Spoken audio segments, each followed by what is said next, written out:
सुबह का उजाला फैलने ही वाला था। महर्षि गौतम अपनी कुटिया से निकलकर वन में हवन और जलावन के लिए समिधा आदि लेने गए हुए थे। कुटिया में अकेली परम सुंदरी देवी अहल्या अपने दुधमुहे बालक शतानंद की बाल्य क्रीड़ाओं का आनंद उठा रही थीं। तभी अचानक द्वार पर हलचल महसूस हुई।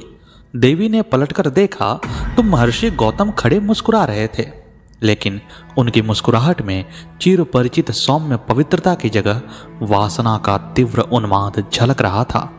वे समझ गईं कि यह कोई आगंतुक है, कपटी है, छलिया है। पर वे देवी अहल्या थीं, ब्रह्मा की पुत्री और ब्रह्मापुत्र गौतम की पत्नी देवी अहल्या। उन्होंने अधिकार और आत्मविश्वास के स्वरों में पूछा, कौन हो तुम? गौतम बना हुआ आगंतुक बोला, देवी, देवताओं का राजा इंद्र आपकी देहरी पर समागम की चाह लेकर आया है। क्या आप इस दरिद्र देवराज को संपन्न नहीं करेंगी? उसके बाद यदि श्रीमद् वाल्मीकि रामायण के बालकांड के 48वें सर्ग के 19वें श्लोक की भाषा में कहें तो मुनिवेशम सहस्त्राक्षम विज्ञाय रघुनंदन मतिम चकार दुर्मेधा देवराज कुतूहलात्। अर्थात महर्षि विश्वामित्र श्री रामचंद्र जी को बताते हैं कि हे रघुनंदन, मुनि वेश धारण कर आए हुए इंद्र को पहचान कर भी उस मति भ्रष्ट दुर्बुद्धि नारी ने कौतूहलवश देवराज इंद्र मुझसे प्रणय याचना कर रहे हैं ऐसा सोचकर समागम का प्रस्ताव स्वीकार कर लिया। यानी कि अहल्या के साथ देवराज इंद्र ने कोई छल नहीं किया था, कोई जबरदस्ती नहीं की थी, अपितु जो भी हुआ वह देवी की सहमति से हुआ। अब इस कथा का सत्य क्या है?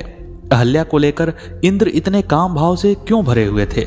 देवी अहल्या जो एक तरह से महर्षि गौतम की बहन थीं, जिनका बचपन में लालन पालन महर्षि गौतम ने किया था, वे उनकी पत्नी कैसे बनी और स्वयं देवी अहल्या का पूरा जीवन चरित्र क्या है? ये सभी बातें और इनके अलावा और भी बहुत कुछ आपको आज की इस रोचक और ज्ञानप्रद वीडियो में जानने के लिए मिलेगा। बस आपसे इतना ही अनुरोध है कि वीडियो अच्छी लगे तो इसे लाइक कीजिए, शेयर कीजिए तथा हमारे चैनल को सब्सक्राइब जरूर कीजिए। अब आइए इस कथा को प्रारंभ करते हैं। देवी अहल्या के साथ उस दिन क्या घटा, यह स्पष्ट तौर पर जानने से पहले हमें महर्षि गौतम और देवी अहल्या के बारे में प्रारंभ से जानना होगा। जब भगवान ब्रह्मा ने इस मनवंतर की सृष्टि की तो धर्म और न्याय की स्थापना के लिए उन्होंने सप्त ऋषियों को प्रकट किया। उनके बारे में वेदों का अध्ययन करने पर जिन 7 ऋषियों या ऋषि कुलों के नामों का पता चलता है, वे नाम क्रमशः इस प्रकार हैं: वशिष्ठ, विश्वामित्र, कण्व, भारद्वाज, अत्रि, वामदेव और शौनक। परंतु पुराणों में सप्त ऋषि के नाम पर भिन्न भिन्न नामावलियां मिलती हैं।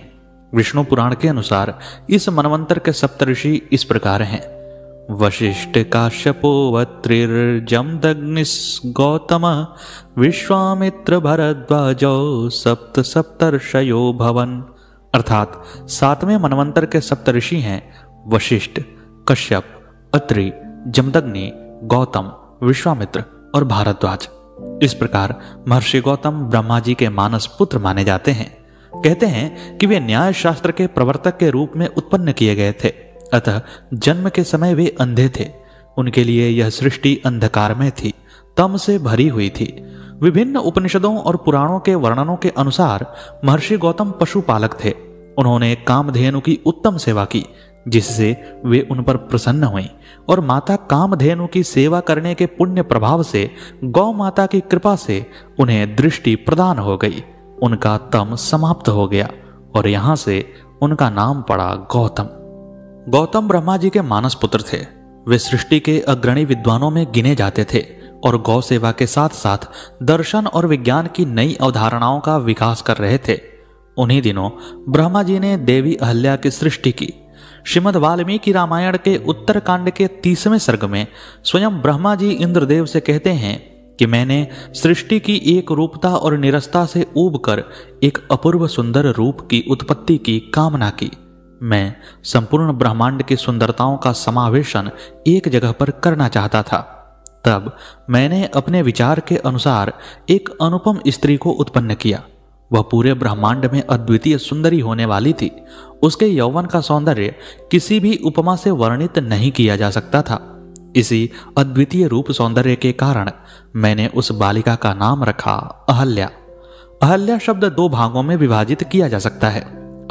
जो कि एक निषेधवाचक उपसर्ग है, और हल्या जिसका संस्कृत अर्थ हल जोतने अथवा कुरूप होने से संबंधित है। रामायण के उत्तरकांड में ब्रह्मा जी द्वारा इसका अर्थ बिना किसी असुंदरता के बताया गया है।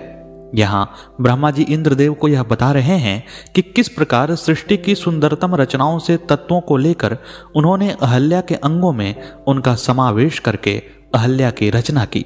पुराणों में कुछ ऐसी ही रचना की कथा एक और अप्सरा तिलोत्तमा के संबंध में भी आती है। खैर, ज्ञान मंडल वाराणसी द्वारा प्रकाशित आधुनिक शब्दकोश इसी अर्थ को लेकर लिखता है कि अहल्या में हल का अर्थ है कुरूप, अतः कुरूपता न होने के कारण ब्रह्मा ने इन्हें अहल्या नाम दिया। जब ब्रह्मा जी ने अहल्या का निर्माण किया तो वे छोटी बच्ची थीं। उनका पालन पोषण कैसे किया जाए, इसका पूरा भार ब्रह्मा जी ने महर्षि गौतम को दे दिया। महर्षि गौतम एक पशुपालक थे। उनके आश्रम में बहुत सारे विद्यार्थी भी पढ़ा करते थे। वहीं पर अहल्या का विकास होने लगा। अहल्या के बचपन की अवस्था में ऋषि गौतम उनके लिए पिता की तरह थे, क्योंकि वे उनका पालन कर रहे थे। और चूंकि दोनों को ही ब्रह्मा जी ने उत्पन्न किया था, इसलिए एक नाते वे दोनों भाई और बहन हो गए। लेकिन यहाँ पर ध्यान देने वाली बात है कि जब भी सनातन पर इस तरह के आरोप लगाए जाते हैं, वहां पर लोग ये भूल कर बैठते हैं कि ब्रह्मा जी ने सभी की सृष्टि की है, सभी को ब्रह्मा जी ने ही बनाया है, तो इस नाते सभी भाई और बहन हो गए। जब हम अपने स्कूल में होते हैं तो कहते हैं कि सभी भारतवासी हमारे भाई और बहन हैं, तो क्या हम भारत में विवाह नहीं करते हैं? उसी तरह ब्रह्मा जी की उत्पन्न की हुई सृष्टि में सभी एक दूसरे से संबंधित हैं। इसलिए ऐसा नहीं कहना चाहिए कि अहल्या और गौतम ऋषि भाई बहन थे, लेकिन एक पालक का और एक छोटी बच्ची का रिश्ता जो होता है वह प्रारंभ में गौतम ऋषि के साथ था। जब अहल्या बड़ी होने लगी तो जैसा कि ब्रह्मा जी ने उन्हें बनाया ही था, वे अद्वितीय सुंदरी हुई। जब भी पूरे ब्रह्मांड में कोई चीज यूनिक होती है तो उस पर दावा करने के लिए भी बड़ी बड़ी शक्तियां सामने आ जाती हैं। जब अहल्या युवा हुई तो उन्हें पाने के लिए बड़ी बड़ी शक्तियां सामने आईं, जिनमें कि देवराज इंद्र भी थे। देवराज इंद्र अहल्या से प्रेम करने लगे थे। वे अहल्या को पत्नी रूप में पाना चाहते थे। ब्रह्मा जी के सामने केवल इंद्र ही नहीं थे, बल्कि सभी बड़े देवता ब्रह्मा जी से अहल्या को मांगने लगे। तब ब्रह्मा जी ने इसका एक उपाय निकाला। उन्होंने कहा कि जो भी मेरे द्वारा बनाए गए ब्रह्मांड की परिक्रमा एक बार पूरी करके सबसे पहले आएगा, मैं उसी के साथ अहल्या का विवाह करा दूंगा। ब्रह्मा जी की इस बात को सुनकर सभी देवता ब्रह्मांड की परिक्रमा करने निकल गए, जिनमें कि गौतम भी थे। वे भी ब्रह्मांड की परिक्रमा करने के लिए निकले। लेकिन गौतम एक पशुपालक थे। जब वे ब्रह्मांड की परिक्रमा पर निकलने ही वाले थे कि उनके आश्रम की एक गौ प्रसव पीड़ा से दुखित हो रही थी। उसका प्रसव होना उस समय निश्चित था। तब महर्षि गौतम ने ब्रह्मांड के भ्रमण का विचार त्याग कर सबसे पहले उस प्रसव पीड़ित गौ का प्रसव कराया। प्रसव सकुशल रहा और उसके बाद गौतम ऋषि जब ब्रह्मांड विजय करने के लिए निकले तो उनके पहले ही सभी देवता ब्रह्मांड का चक्कर लगाकर वापस आ चुके थे। चूंकि देवताओं में सबसे प्रतापी और सबसे बलवान राजा इंद्र थे, इसलिए उस प्रतियोगिता में इंद्र ने प्रथम स्थान प्राप्त किया। ब्रह्मा जी अहल्या का विवाह इंद्र से करने ही वाले थे कि वहां पर नारद जी आ गए और नारद जी ने कहा कि गौतम ऋषि ने चूंकि परिक्रमा करने से पहले एक गौ का प्रसव कराया है और एक प्रसव पीड़ित गौ की परिक्रमा करना ब्रह्मांड की परिक्रमा करने के बराबर ही फलदायक होता है, इसलिए गौतम ऋषि का अधिकार अहल्या पर अधिक बनता है। इसके पीछे यह भी कारण दिया जाता है कि चूंकि अहल्या अद्वितीय सुंदरी थी और इंद्र के पास स्त्रियों की कोई कमी नहीं थी, इंद्राणी का पद शची के लिए पहले से ही नियत था, तो अहल्या भोग की वस्तु बनकर रह जाती। लेकिन ऐसी अद्वितीय सुंदरी को केवल भोग की वस्तु बना देना कहीं का न्याय नहीं था। इसीलिए नारद जी ने अहल्या का विवाह गौतम ऋषि के साथ करने की बात रखी। ब्रह्मा जी ने अपने पुत्र नारद की बात को स्वीकार कर लिया और फिर अहल्या का विवाह गौतम ऋषि से करा दिया गया। गौतम ऋषि इस पूरे ब्रह्मांड की सबसे सुंदर स्त्री को पाकर धन्य हो गए उसके बाद न्याय शास्त्र के प्रवर्तक गौतम अपनी कुटिया में वापस आए और नित्य कर्म करते हुए वहां पर निवास करने लगे। जब वे तपोवन में रहने लगे तो अन्य ब्राह्मणों को उनसे जलन होने लगी, क्योंकि उनकी पत्नियां साधारण थीं, जबकि गौतम की पत्नी असाधारण थी। इसीलिए वे सब ब्राह्मण गौतम ऋषि से नाराज हो गए और उन्हें अपने तपोवन से बाहर निकालने का उपक्रम करने लगे। लेकिन उनके तमाम प्रयासों के बावजूद वे गौतम ऋषि में कोई ऐसी कमी नहीं निकाल पाए जिसके कारण उन्हें तपोवन से बाहर किया जाए। तब उन ब्राह्मणों ने इसके निमित्त भगवान श्री गणेश की आराधना की। उनकी आराधना से प्रसन्न होकर गणेश जी ने उनसे वर मांगने के लिए कहा। तब वे ब्राह्मण बोले, प्रभु, यदि आप हम पर प्रसन्न हैं तो किसी प्रकार इस ऋषि गौतम को इस आश्रम से बाहर निकलवा दें। उनकी यह बात सुनकर गणेश जी ने उन्हें ऐसा वर न मांगने के लिए बहुत समझाया, किंतु वे ब्राह्मण अपने दुराग्रह से भरे हुए अपने आग्रह पर अटल रहे। अंततः गणेश जी ने विवश होकर उनकी बात मान ली। अपने भक्तों का मन रखने के लिए वह एक दुर्बल गाय का रूप धारण करके ऋषि गौतम के खेत में जाकर चरने लगे। गाय को फसल चरते देखकर ऋषि बड़ी नरमी के साथ हाथ में एक दूब का तिनका लेकर उसे हाँकने के लिए लपके, लेकिन उस दूब के तिनके का स्पर्श होते ही वह गाय वहीं गिरकर मर गई। इसके बाद तो बड़ा हाहाकार मचा। सारे ब्राह्मण एकत्र होकर गौ हत्यारा ऐसा कहकर ऋषि गौतम की भर्त्सना करने लगे। ऋषि गौतम इस घटना से बहुत आश्चर्यचकित थे और दुखी भी थे। अब उन सारे ब्राह्मणों ने कहा कि तुम्हें यह आश्रम छोड़कर अन्यत्र कहीं दूर चले जाना चाहिए। गौ हत्यारे के निकट रहने से हमें भी पाप लगेगा। उनकी ऐसी ही बातों को सुनकर विवश होकर गौतम ऋषि अपनी पत्नी अहल्या के साथ वहां से एक कोस दूर जाकर रहने लगे, किंतु उन ब्राह्मणों ने वहां भी उनका जीना दूभर कर दिया। वे कहने लगे, गौ हत्या के कारण तुम्हें अब वेद पाठ और यज्ञ आदि कार्य करने का कोई अधिकार नहीं रह गया। उसके बाद अत्यंत अनुनय भाव से ऋषि गौतम ने उन ब्राह्मणों से प्रार्थना की कि आप लोग मेरे प्रायश्चित और उद्धार का कोई उपाय बताएं। जैसा आप कहेंगे वैसा ही मैं करूंगा, क्योंकि समाज में रहने के लिए समाज की स्वीकृति बड़ी आवश्यक होती है। और यहीं पर हमें पता चलता है कि एक व्यक्ति कितना भी अनुभवशील हो, एक व्यक्ति कितना भी विद्वान हो, उसे समाज का सम्मान करना चाहिए, क्योंकि समाज से बाहर मनुष्य का कोई अस्तित्व नहीं है। मनुष्य एक सामाजिक प्राणी है। यही सब सोच विचार कर गौतम ऋषि ने उनसे अपने उद्धार का उपाय पूछा। तब उन्होंने कहा, गौतम, तुम अपने पाप को सर्वत्र सबको बताते हुए 3 बार पूरी पृथ्वी की परिक्रमा करो, फिर लौटकर यहाँ 1 महीने तक व्रत करो। इसके बाद ब्रह्मगिरी की 101 परिक्रमा करने के बाद तुम्हारी शुद्धि होगी। अथवा यहाँ गंगा जी को लाकर उनके जल से स्नान करके 1 करोड़ पार्थिव शिवलिंगों से शिव जी की आराधना करो। इसके बाद पुनः गंगा जी में स्नान करके इस ब्रह्मगिरी की 11 बार परिक्रमा करो। फिर 100 घड़ों के पवित्र जल से पार्थिव शिवलिंगों को स्नान कराने से तुम्हारा उद्धार हो जाएगा।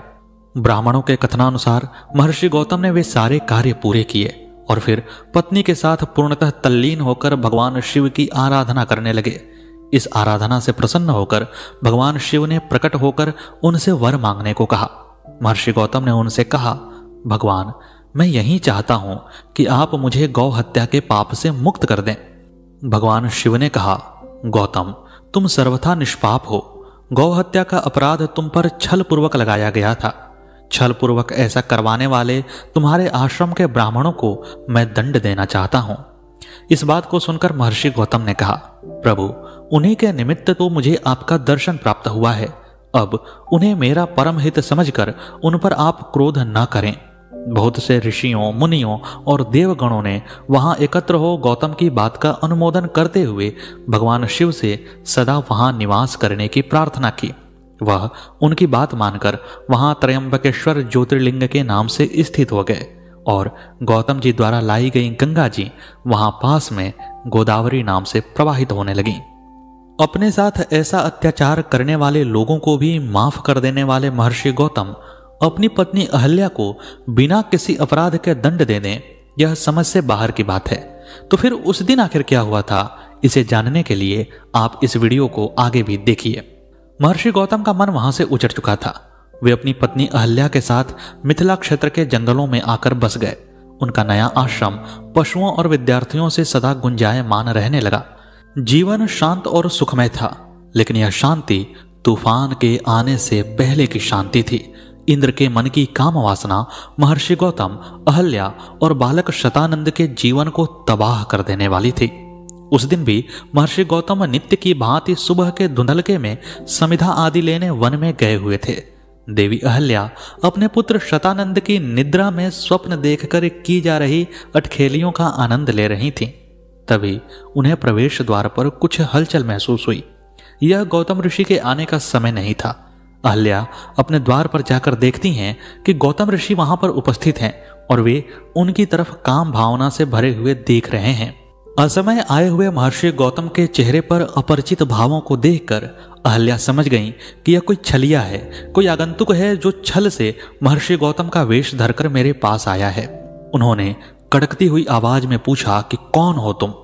तब गौतम बने हुए देवराज इंद्र ने अपना वास्तविक परिचय दिया और कहा कि वीर्यवान पुरुष ऋतु काल की प्रतीक्षा नहीं करते हैं, यानी कि ऋषि जैसा बताते हैं कि सुबह के समय, शाम के समय, अमावस्या और पूर्णिमा के समय संभोग आदि क्रियाएं नहीं करनी चाहिए, उसका पालन ऋषि ही करते हैं। जो वीर्यवान पुरुष होते हैं वह इन ऋतु कालों की प्रतीक्षा नहीं करते हैं। हे देवी अहल्या, मैं देवराज इंद्र आपके पास समागम की कामना लेकर आया हूं। मैं आपसे संभोग करना चाहता हूं। देवराज इंद्र अहल्या पर शुरू से ही मोहित थे। वे अहल्या को पाना चाहते थे। इधर अहल्या गौतम ऋषि के साथ रहते हुए अपना सुखमय जीवन व्यतीत कर रही थी। लेकिन श्रीमद् वाल्मीकि रामायण के बालकांड में महर्षि विश्वामित्र श्री राम को बताते हैं कि हे श्री राम, हे रघुनंदन, देवी अहल्या उस समय थोड़ी देर के लिए इस मनोभाव से ग्रस्त हो गईं कि देवताओं का राजा इंद्र मेरे पास समागम की चाह लेकर आया है। मेरे द्वार पर, मेरे देह की देहरी पर यह एक भिखारी बनकर खड़ा है। मैं इसका उपकार कैसे न करूं? और फिर देवी अहल्या इंद्र के साथ समागम करती हैं। केवल समागम ही नहीं करती हैं, बल्कि उस समागम से वे प्रसन्न भी होती हैं। इंद्र से कहती हैं कि मैं आपके साथ समागम करके संतुष्ट हुई, लेकिन हे इंद्र, अब आप यहां से चले जाइए, क्योंकि मेरे पति आने वाले हैं और यदि उन्होंने आपको देख लिया तो फिर बड़ा ही अनर्थ हो जाएगा। देवराज इंद्र वहां से निकलने ही वाले होते हैं कि तभी महर्षि गौतम वहां पर पहुंच जाते हैं। महर्षि गौतम एक त्रिकालदर्शी थे, सप्त ऋषियों में गिने जाते थे। इसलिए यह कहना कि इंद्र ने छल पूर्वक अहल्या के साथ संभोग किया और महर्षि गौतम इसे देख नहीं पाए और उन्होंने अहल्या को भी शाप दे दिया, यह महर्षि गौतम को कम करके देखने की बात है। वहीं पर महर्षि गौतम न्याय शास्त्र के प्रवर्तक माने जाते हैं। जो न्याय शास्त्र का प्रवर्तक हो वह ऐसा अन्याय अपनी ही पत्नी के साथ कैसे कर सकता है? महर्षि गौतम ने अहल्या और उनके मन के भावों को पूरी तरह से देख लिया, पहचान लिया। तब जाकर उन्होंने अहल्या को शाप दिया। लेकिन इसके पहले उन्होंने इंद्र को शाप दिया। कहा कि हे देवताओं के घमंडी राजा इंद्र, तुम हमेशा ही भोग विलास में लगे रहते हो। तुम्हें पूरी सृष्टि का राज्य काज देखना चाहिए, लेकिन तुम भोग विलास में रत रहते हो। इसलिए आज के बाद तुम भोग विलास नहीं कर पाओगे। तुम्हारा अंडकोश तुम्हारे शरीर से टूटकर गिर जाएगा। और महर्षि गौतम के ऐसा श्राप देते ही इंद्र का अंडकोश टूटकर धरती पर गिर गया। फिर बाद में पितृगण देवताओं ने बहुत ही अनुनय विनय करके ब्रह्मा जी से जब इसका समाधान पूछा तो इंद्र को बकरे का अंडकोश लगा दिया गया।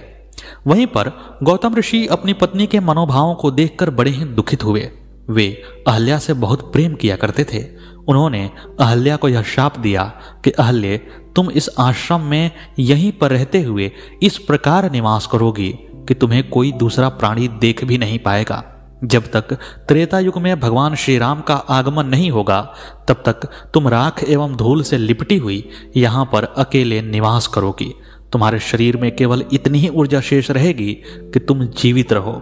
जब प्रभु श्री राम तुम्हारी कुटिया में पधारेंगे और तुम उनका सेवा सत्कार करोगी और यदि उन्होंने तुम्हें अपना लिया तो फिर तुम अपने पाप से मुक्त हो जाओगी और मैं तुम्हें अपना लूंगा। यहाँ पर श्रीमद् वाल्मीकि रामायण में देवी अहल्या को प्रस्तर की मूर्ति यानी कि पत्थर की प्रतिमा नहीं बनाया जाता है। और जब प्रभु श्री राम अहल्या माता की कुटिया में आते हैं तो वे माता अहल्या को अपने पैरों से स्पर्श नहीं करते हैं, क्योंकि हमारी प्राचीन संस्कृति में यत्र नार्यस्तु पूज्यन्ते रमन्ते तत्र देवता वाली संस्कृति में स्त्रियों को पैर से छूने का कोई रिवाज ही नहीं था। तब प्रभु श्री राम क्या करते हैं? प्रभु श्री राम अहल्या की कुटिया में जाते हैं, उनका आतिथ्य सत्कार ग्रहण करते हैं। प्रभु श्री राम द्वारा अहल्या के आतिथ्य सत्कार के ग्रहण करते ही अहल्या अपने शाप एवं अपने पाप से मुक्त हो गई और प्रभु श्री राम माता अहल्या को प्रणाम करके वहां से आगे विश्वामित्र मुनि के साथ बढ़ जाते हैं और देवी अहल्या अपने पति गौतम के पास चली जाती हैं और उनके पुत्र शतानंद तब तक बड़े होकर राजा जनक के कुलगुरु शतानंद हो चुके होते हैं, जो बाद में अपनी माता के मुक्त का समाचार सुनकर बड़े ही प्रसन्न होते हैं। वहीं पर रामचरितमानस में बाबा तुलसीदास इस कथा का वर्णन ही नहीं करते हैं, यानी कि इंद्र द्वारा छल किए जाने की बात रामचरितमानस में भी नहीं है। रामचरितमानस में बड़े ही संक्षेप में यह कथा आई है। कहते हैं कि आश्रम एक दीख मगमाही, खग मृग जीव जंतु तह नाही, पूछा मुनि शिला प्रभु देखी, सकल कथा मुनि कहा विशेषी। यहाँ पर देवी अहल्या पत्थर की शिला हैं और रास्ते में एक सुनसान आश्रम को देखकर प्रभु श्री राम विश्वामित्र जी से पूछते हैं कि यहाँ पर क्या हुआ था, और तब पूरी कथा विश्वामित्र सुना देते हैं। अब ये पूरी कथा क्या है यह रामचरितमानस में वर्णित नहीं है और वही कथा है जो ऊपर बताया गया है।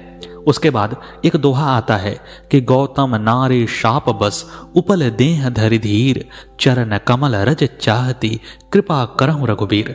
विश्वामित्र मुनि बताते हैं कि गौतम ऋषि की पत्नी एक पत्थर का रूप धर के यहाँ पर आपके चरण की धूल की प्रतीक्षा में पड़ी हुई हैं और फिर परसत पद पावन शोक न सावन, प्रकट भई तपपुंज सही, देखत रघुनायक जन सुखदायक, सन्मुख होई कर जोरी रही। प्रभु श्री राम अपने पैरों से माता अहल्या का स्पर्श करते हैं और फिर अहल्या शाप से मुक्त होती हैं और प्रभु श्री राम के आगे अहल्या हाथ जोड़ती हैं। प्राचीन संस्कृति में स्त्री को पैर से स्पर्श करना और जो आपसे बहुत बड़ी हैं, जो आपसे युग पहले हुई थीं, उनसे अपने आप को प्रणाम करवाना, यह किसी को भी स्वीकार्य नहीं था। लेकिन बाबा तुलसी के राम ईश्वरीय राम हैं, वे केवल युगनायक नहीं हैं, जबकि वाल्मीकि जी के राम एक उदात्त धीरोदात्त नायक हैं। इसलिए यह छोटे मोटे अंतर यहाँ पर दिखाई देते हैं। पत्थर के रूप में अहल्या को सबसे पहले कवि कालिदास ने रघुवंश में वर्णित किया। उसके बाद ब्रह्मवैवर्त पुराण में भी वह शिला रूप में ही उल्लिखित हैं। महर्षि कंब ने अहल्या को पाषाणी बताया है, तो हो सकता है कि तुलसीदास जी ने भी इन्हीं वर्णनों से प्रेरित होकर देवी अहल्या को शिला रूप में दिखा दिया हो। वहीं पर यदि महाभारत का संदर्भ लें तो वहां गौतम ऋषि को शरद्वान गौतम कहा गया है और उनकी पुत्र पुत्रियों में एक चिरकारी नामक पुत्र का भी जिक्र आता है। गौतम ऋषि जमदग्नि ऋषि का अनुकरण करते हुए अपने पुत्र चिरकारी को आदेश देते हैं कि जाओ अपनी मां की हत्या कर दो, जैसे महर्षि जमदग्नि ने रेणुका के लिए अपने पुत्र परशुराम से कहा था कि तुम अपनी मां की हत्या कर दो, और परशुराम जी ने रेणुका माता का गला काट दिया था। लेकिन यहाँ पर चिरकारी अपने पिता की बात नहीं मानते हैं और फिर महर्षि गौतम चिरकारी को भी शाप देते हैं और अहल्या को भी शाप देते हैं कि वह राख बनकर प्रभु श्री राम की प्रतीक्षा करें। वहीं पर श्रीमद् वाल्मीकि रामायण के ही उत्तरकांड के 30वें सर्ग में जहां रावण के स्वर्ग विजय की कथा का वर्णन है, वहां पर देवराज इंद्र युद्ध में मेघनाद से पराजित होकर पितामह ब्रह्मा के पास जाते हैं और पूछते हैं कि हे प्रभु, मैं किस पाप के कारण आज रणभूमि में पराजय का मुख देख रहा हूं। तब ब्रह्मा जी उन्हें बताते हैं कि उन्होंने कैसे अहल्या का निर्माण किया और महर्षि गौतम से उनका विवाह करा दिया। तत्पश्चात वे कहते हैं कि इंद्र, तुम उसके रूप पर मोहित थे और एक दिन सा त्वया धर्षिता शक्र कामार्तेन समन्युना दृष्ट सत्वं सतदा तेन आशमे परमर्षिणा ततः क्रुद्धेन तेनासि शप्तः परम तेजसा गतोऽसि येन देवेन्द्र दशाभाग विपर्ययम् यस्मान्मे धर्षिता पत्नी त्वया वासव निर्भयात् तस्मात् त्वं समरे शक्र शत्रुहस्तं गमिष्यसि। तुमने काम के वश में होकर गौतम ऋषि की पत्नी अहल्या का घर्षण किया, बलात्कार किया, जिसके कारण तुम्हें महर्षि गौतम ने युद्ध में पराजित होने का अभिशाप दे दिया। आज तुम्हारा वही पाप, गौतम का वही अभिशाप फलित हो रहा है। इस वर्णन के अनुसार देवी अहल्या की कोई गलती नहीं थी, बल्कि इंद्र ने जबरदस्ती उनके साथ बलात्कार किया। लेकिन रामायण का उत्तरकांड ऐसा माना जाता है कि बाद में जोड़ा गया था, यानी कि मूल वाल्मीकि रामायण का हिस्सा नहीं था। और यदि हम अहल्या को निष्पाप माने तो हमारे सामने वही दिक्कत खड़ी होगी कि ऋषि गौतम, जो कि सप्तर्षियों में शुमार किए जाते थे, जिन्हें दिव्य दृष्टि प्रदान थी, जिन्होंने अपने साथ अत्याचार करने वाले, अपने ऊपर गौ हत्या जैसा भयानक आरोप लगाने वाले ब्राह्मणों को माफ कर दिया था, वे अपनी ही पत्नी को बिना जाने, बिना उनकी गलती को देखे किस तरह से शाप दे सकते हैं, और वह भी तब जब महर्षि गौतम न्याय शास्त्र के प्रवर्तक हैं। इसीलिए हमें इस बात को मान लेना चाहिए कि देवी अहल्या एक पल के लिए इंद्र के प्रति आकृष्ट हो गई थीं। अब यहाँ पर प्रश्न आता है कि यदि माता अहल्या गलत थीं, तो प्रभु श्री राम ने उनका आतिथ्य सत्कार स्वीकार क्यों किया, उन्हें पाप मुक्त क्यों किया, उन्हें शाप मुक्त क्यों किया, और उन्हें अपनी माता का दर्जा क्यों प्रदान किया, उनके चरणों में प्रभु श्री राम ने प्रणाम क्यों किया। तो इन सभी प्रश्नों का उत्तर एक और छोटी सी कथा में है कि एक बार नारद जी ने भगवान विष्णु से पूछा कि जब आपने प्रभु श्री राम का अवतार लिया तो आपने अपने गुरु के रूप में विश्वामित्र का चयन क्यों किया, जबकि उनका ब्रह्मचर्य तो मेनका ने एक बार भंग कर दिया था, जिसके कारण मेनका को एक पुत्री भी उत्पन्न हुई जो आगे चलकर शकुंतला के नाम से जानी गई। तब भगवान विष्णु ने मुस्कुराते हुए नारद जी से कहा कि मैंने विश्वामित्र जी का चयन इसलिए किया कि उन्होंने मेनका के साथ एक बार तो गलती की, लेकिन दोबारा जब रंभा उनके सामने वही प्रस्ताव लेकर आई तो विश्वामित्र ने दोबारा वह गलती नहीं की, उन्होंने रंभा को वहां से भगा दिया था। जो भी कोई एक बार गलती करे और उस गलती से ऐसा सीख उत्पन्न कर ले कि दोबारा उस गलती की तरफ आंख उठाकर भी ना देखे, वह व्यक्ति वास्तव में गलती से दूर ही है, उसका वह पाप की श्रेणी में नहीं आता है। और इसीलिए प्रभु श्री राम ने माता अहल्या को अपनी माता का दर्जा दिया, क्योंकि माता अहल्या के मन में एक पल के लिए जो भी भाव आया हो, लेकिन उसके बाद उन्होंने अपना पश्चाताप पूरा किया और फिर पंच कन्याओं में गिनी गईं, वे परम पवित्र स्त्री गिनी गईं। तो मित्रों, यह थी हमारी पंचकन्या श्रृंखला की पहली प्रस्तुति, देवी अहल्या की कहानी। यदि आपको यह कहानी अच्छी लगी तो इसे अन्य लोगों के साथ शेयर कीजिए, इस कहानी को लाइक कीजिए और हमारे चैनल को सब्सक्राइब अवश्य कर लीजिए। आपको इस वीडियो के बारे में और क्या कहना है कमेंट बॉक्स में अवश्य बताइएगा। मिलते हैं अगले वीडियो में अगली प्रस्तुति के साथ, तब तक के लिए नमस्कार।